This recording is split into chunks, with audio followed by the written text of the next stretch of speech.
The following Vort comes from Rabbi Shneur Zalman of Liadi, the founder of the Chabad Lubavitch movement, known as the Alter Rebbe or the Baal HaTanya. Few luminaries in Jewish history, particularly in modern times, have made as lasting and profound a contribution to our spiritual heritage as Rabbi Shneur Zalman.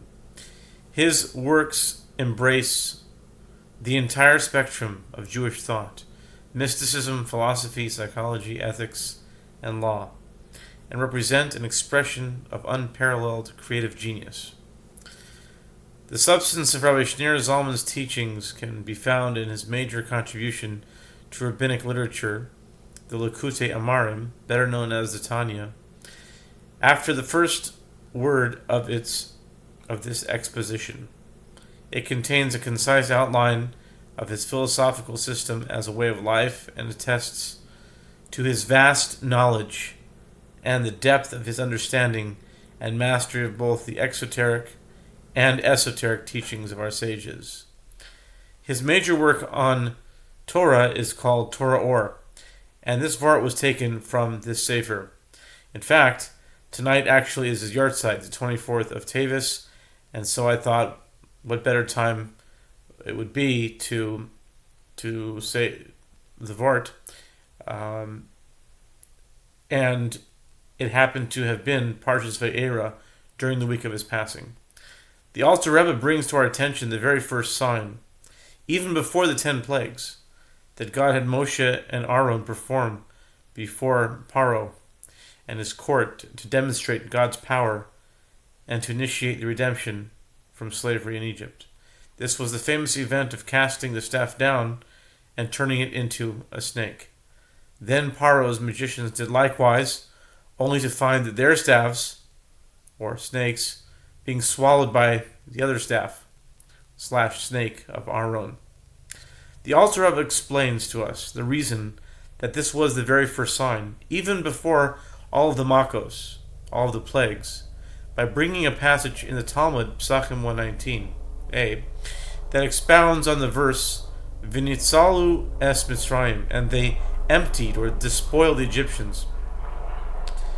Exodus 12:36, a verse that appears in next week's Parshah, that is right before they're about to leave Egypt.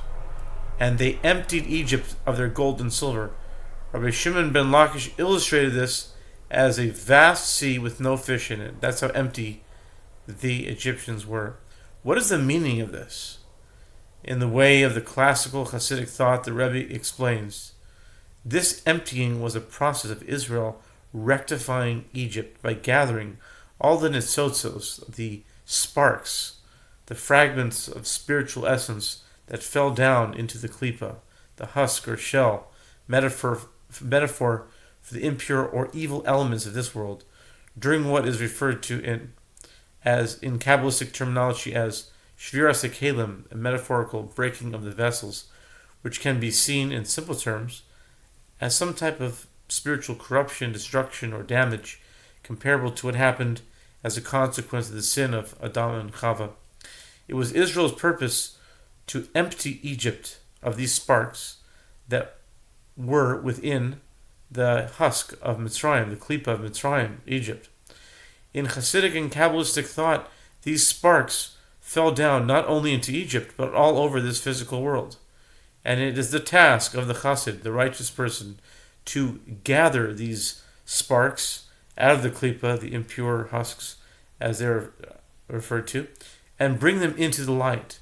The moment all of these metaphorical sparks are gathered together will be the complete redemption and the appearance of Mashiach, the Messiah.